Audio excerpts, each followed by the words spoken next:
Est-ce que ce chapitre ne nous montrerait pas l'éveil de Kaido? Beaucoup de gens en parlent et je pense que c'est n'importe quoi.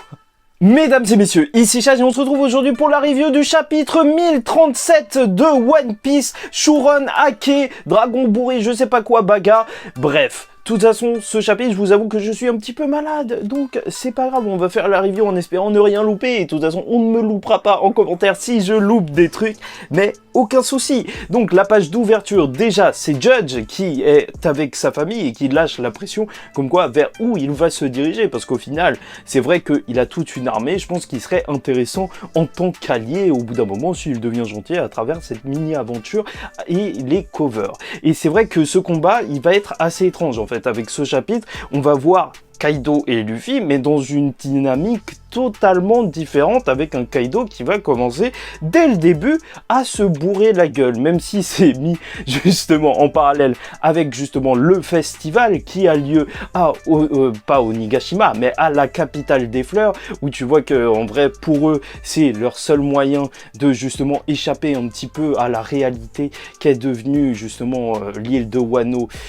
Depuis que Orochi est le shogun, je sais plus exactement si c'est ça le terme, oui, et que Kaido même tient ses arrières, c'est vrai qu'ils vivent assez mal, et même juste ce petit détail, mais très fort, tu vois que quand ils écrivent leur vœu, il y a un gamin qui dit revoir sa mère.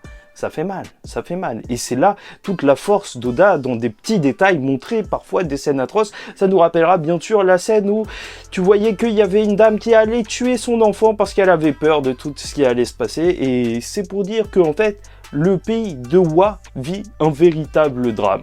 Mais donc en fait, je sais pas si ça va mettre en parallèle ou pas, mais Kaido lui aussi il va commencer à boire. Et c'est vrai que durant ce chapitre, en fait, certes, il va y avoir un combat, ça va être marrant, tu vas voir différentes phases de Kaido qui va passer du mec qui est triste au mec qui est énervé, au mec qui est en train de pleurer, mais surtout, en fait, on va voir des paroles qui sont assez étranges, je sais pas pour vous, mais en vrai, où il y a vraiment quelque chose. Je pense que là, on entame de plus en plus le chemin vers son flashback, parce que t'as l'impression qu'il lâche quelques bribes de son passé, il y a énormément de regrets dans ce qu'il est en train de dire, donc qu'est-ce qu'il a fait? Qu'est-ce qui s'est passé? Est-ce que lui, en fait, parce que en vrai, il nous a beaucoup parlé de Joy Boy, quand Luffy tombait, il disait « Ah, donc c'est pas toi Joy Boy », et même dans le flashback de King, King, il le prenait un petit peu pour Joy Boy, donc est-ce que, justement, Kaido, dans son flashback, on découvrira qu'il pensait être Joy Boy et qu'il ne s'est pas trouvé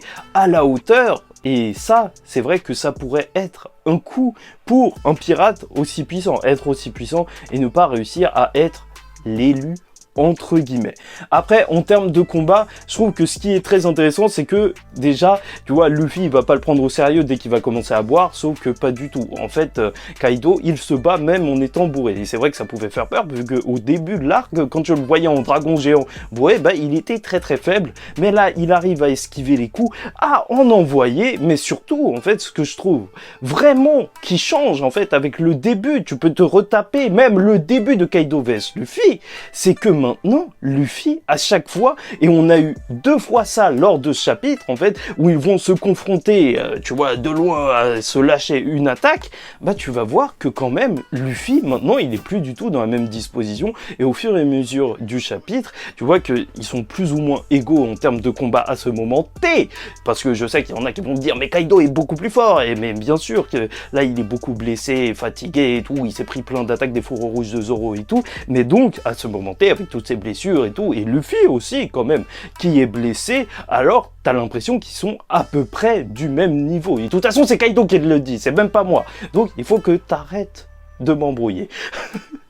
Et bon, donc, en fait, Luffy, dans ses clashs d'attaque, alors qu'avant, c'était Kaido qui faisait que des one-shots sur Luffy, là, à 2 reprises, tu vois que Luffy, il arrive à esquiver, et que c'est lui qui donne les coups. Comme quoi, ça a vraiment renversé, en fait, justement la dynamique du combat avec un Luffy qui quand même prend un petit peu les rênes, et c'est ce qu'on peut voir clairement à la fin du combat quand tu le vois utiliser justement son coup de sandale géant. Et c'est vrai que c'est bizarre, mais pour l'instant il n'a pas sorti son nouveau gear, ou en tout cas son Gear Force, et Donc on peut peut-être l'attendre pour la fin, mais je ne dis pas que Kaido n'a pas fait des choses magistrales, hein. Il a lâché son Ragnaroku, enfin tu connais, il est quand même super fort, je n'ai pas dit le contraire.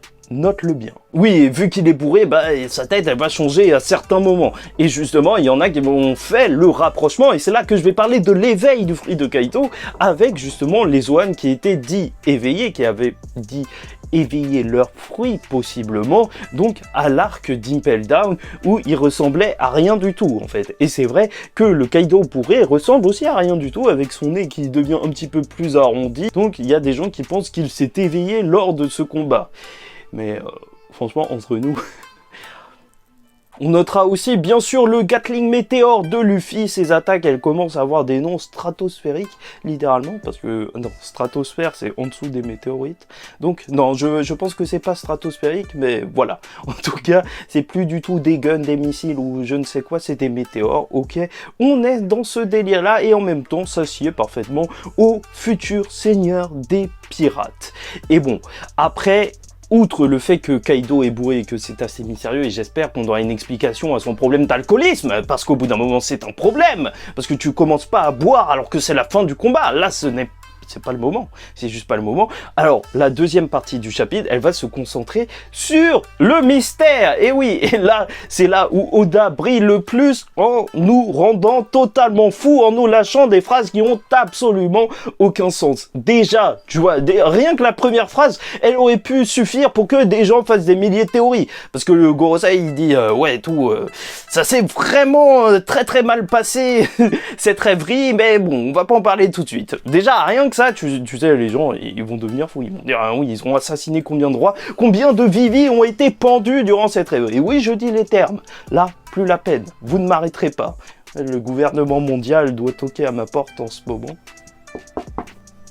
Non, c'était moi. Waouh, jeu d'acteur sur 20. Bon, et donc, en fait, ils vont parler aussi de l'urgence que représente Wano, parce que actuellement, c'est ça le plus urgent. C'est assez choquant pour eux de voir que, en fait, les rookies, là, les supernovas affrontent réellement Kaido, et que Kaido se retrouve à mal. Quoi qu'on en dise, quand même, son équipage, il est par terre. Donc, dans tous les cas, ça va amener à de grands changements, tu vois. Même de considération pour Luffy, parce que même s'il bat pas Kaido, regarde tout ce qu'il a fait comme dégâts. Tu vas pas chez un Yonko et tu détruis tout son équipage comme ça. Il y a absolument aucun respect dans ce qu'il a fait. Donc, croyez-moi, déjà, c'est très très fort. Parce que je sais pas pourquoi, mais vu que Kaido et Luffy se rapprochent un petit peu, je me demande même si au final il y aura vraiment une victoire de Luffy contre Kaido. Mais dans tous les cas, voilà, je vous le dis, notez-le, c'est qu'il a déjà quasiment gagné en affrontant sur son propre terrain, chez lui, Kaido, et en détruisant son équipage. Même s'il reste les petits randoms, mais tu connais, il y a toujours des fourmis qui traînent, sans vouloir être méprisant pour les smile fourmis, bien évidemment. Et bon, donc ils vont se dire, ouais, et tout, peut-être qu'il faudrait vraiment qu'on s'occupe du cas Nico Robin, et j'espère qu'au bout d'un moment, ce sera vraiment mis en avant, et pas juste, en fait, des membres du CP0 qui lui courent après. Franchement, pas un re-kidnapping, peut-être que ce serait redondant, mais peut-être encore un arc où il faudrait juste protéger Robin. Ça, ce serait vraiment énorme. Et en plus, ils se disent, ouais, en plus, une mort ici, par là, pendant la guerre, ça passerait crème. Mais là, où ça commence à devenir n'importe quoi, c'est que tu vois les bateaux du gouvernement mondial. Jusque-là, ça va, tranquille. Mais t'as un mec qui est sur le mât et qui dit, wow, il y a un truc énorme. Qu'est-ce que c'est que ce truc? Est-ce que c'est une île? Et là, tu vois l'ombre de Zunisha. Et je pense que tout le monde est devenu fou. Enfin, Zunisha, je ne sais pas, en fait, en vrai, est-ce que c'est vraiment Zunisha? Est-ce que c'est un autre éléphant géant? Est-ce qu'il y en a d'autres? Peut-être bien ou peut-être que non. Déjà, je tiens à clarifier la chose dès le début, avant de reparler, bien sûr, de la phrase hyper polémique du Gorosei.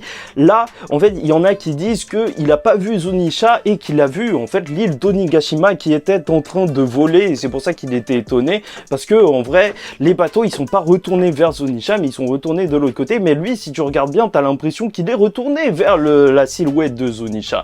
Donc, est-ce que cette silhouette, dans tous les cas, ça pourrait représenter justement les monstres qu'on avait vus dans le triangle d'Adam, je crois que c'était ça le nom, et non, c'était le triangle de quelqu'un d'autre, mais j'ai carrément oublié le blast, je vais me faire démonter, mais c'est pas grave. Donc, est-ce que c'est ça? Peut-être bien, c'est vrai que c'est des silhouettes qui ressemblent, et c'est vrai, que viendrait faire Zunisha? Il y en a qui pensent que peut-être Mononosuke l'aurait appelé inconsciemment, peut-être bien, hein, c'est vrai qu'on ne sait pas vraiment ce qu'il est en train de faire, et en même temps, les Ming sont des alliés de Wa depuis très longtemps, donc peut-être qu'ils se sont approchés même d'eux-mêmes. Je parlerai pas du fait que certaines personnes pensent qu'en fait c'est quelqu'un qui a mangé un fruit du démon mythologique pour se transformer en éléphant géant en mode Dali, tu vois, le fruit de l'éléphant style Dali, parce que c'est vrai que c'est bizarre parce qu'il est dans l'eau de mer aussi, il devrait être complètement flingué en vrai à force, mais il continue et c'est vrai que de toute façon il a aussi l'air un petit peu flingué, donc peut-être que c'est vrai, mais voilà, et peut-être que son arrivée en fait elle pourra soit déjà retenir Onigashima, parce que c'est vrai qu'Onigashima le risque principal c'est que cette île tombe, ou même détruire en réalité les frontières de Wano pour libérer le pays. Et c'est vrai que symboliquement ce serait très fort, mais on n'est pas à l'abri en fait d'une perte de Zunisha durant cet arc. Tu vois, même s'il retient Onigashima, peut-être que l'explosion elle le tuera, et au final les Minks pourraient partir sur le pays de Wa et rencontrer la terre ferme. Bon, en même temps c'était pas c'est plus le délire des hommes poissons, mais je trouve que ce serait assez fort même en termes d'intégration pour dire qu'ils ont ouvert leurs frontières, que même ils permettent à leurs alliés de les rejoindre. Après, ça, ce n'est qu'un détail. Et donc, la phrase de Gorosei qui va lancer des théories pour les mois à venir, c'est Gorosei qui va se dire, en fait, que c'est impossible que ce fruit, qui est qu'une légende même pour eux, apparaisse maintenant et qui s'est pas éveillé depuis des siècles. Après, là, il y a beaucoup de gens qui se battent un petit peu sur l'interprétation du terme éveillé, parce qu'ils disent en anglais awakened, awaked, je sais pas quoi, et donc, en vrai, on ne sait pas si c'est le fruit qui a été éveillé, tu vois, comme un éveil de l'eau et de Kid, ou juste éveil dans le sens un petit peu plus imagé. Genre, ça s'est éveillé, en gros, le fruit a refait surface. Et c'est vrai que c'est assez mystérieux parce que pour l'instant, en fait, on nous parle pas vraiment de fruit du démon, en fait. Là, c'est pas comme si on venait de voir un nouveau personnage et après on disait cette phrase. Là, c'est juste Luffy et Kaido qui continuent leur combat et ça reste totalement normal. Donc, c'est pour ça que ça reste très mystérieux. En plus, ils disent qu'ils ont donné un faux nom à ce fruit, enfin qu'il y a un faux nom qui circule autour de lui, c'est vraiment très chelou. Et franchement, je suis désolé, mais j'en ai vu passer, tout le monde me parle d'un truc différent, parce que c'est vrai qu'on a parlé durant cet arc de Nika, le roi soleil, ou un truc comme ça, le dieu soleil, et donc peut-être lié au Lunarian, peut-être, je ne sais pas, mais c'est vrai que les gens se disent que peut-être c'est un setup justement pour cette phrase, et que le Mera Mera no Mi, et je vais te parler de plein de petites théories, serait justement ce fruit dont le nom a été caché, et en fait c'est le fruit, c'est un fruit mythologique antique, je sais pas quoi, qui permet de se transformer en dieu soleil, ou je ne sais quoi. C'est vrai qu'en plus la technique de Ace, c'était de lâcher Entei, tu vois, une grosse boule de feu en mode soleil, donc pourquoi pas. Il y a aussi la possibilité qu'on soit en train de parler du fruit de Kaido, mais après, le fruit du dragon, bah t'as l'impression que c'est un petit peu trop connu, enfin Mononosuke là aussi, donc si c'est vraiment un fruit magique, enfin vraiment avec une faculté spéciale, ce serait dommage qu'il y en ait deux, ou que en fait il y en ait pas vraiment deux. En fait il a déjà quelque chose de particulier en fait à travers son histoire, juste par rapport au fait qu'il ait été cloné. Et bien évidemment aussi, on doit parler de Luffy, parce que s'il y a bien un fruit qui a gagné en mystère durant l'arc d'Onigashima, et c'est vrai, c'est le Gomu no Mi. Waouh, j'ai eu du mal. Et donc, c'est vrai que ce fruit, en vrai, il y a beaucoup de gens qui disent oui, mais ils ont dit qu'ils ont caché son nom, donc il doit avoir un nom bizarre. Bon, il n'y a rien qui est confirmé, donc est-ce que c'est le Gomu no Mi? Surtout qu'on apprend que justement, le marine qui était en charge de sa protection, il a été viré à cause de ça, parce qu'il n'a pas réussi à le récupérer, donc c'est très mystérieux. Pourquoi Shanks le voulait à tout prix? Il y a des gens qui disent mais c'est pour ça que l'équipage de Shanks était choqué quand Luffy l'a mangé.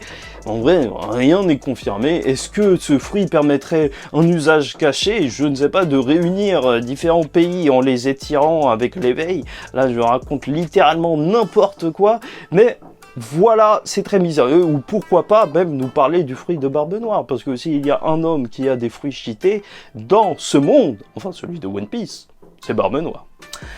Enfin bref, Voilà, c'est vraiment énorme. On a vu énormément de choses durant ce chapitre. J'espère que vous avez apprécié la vidéo. Je suis désolé si j'ai loupé des trucs. J'ai préféré ne pas revenir sur chacun des coups de Luffy et Kaido parce que en soi, en vrai, c'était de la baston, c'était du kiff. Mais il n'y avait pas forcément plus de choses à en dire, mais c'était quelque chose qu'on attendait quand même. Vraiment un chapitre concentré sur leur combat. Mais là, Oda, il nous relâche un mystère. C'est juste énorme. Likez ou dislikez la vidéo si ça vous a pas plu. Commentez, donnez-moi votre avis en commentaire et abonnez-vous parce que chaque semaine on parle de One Piece même s'il n'y a pas de chapitre la semaine prochaine. En attendant la semaine prochaine, je vous dis ciao tout le monde, faites très attention à vous et surtout paix sur vous.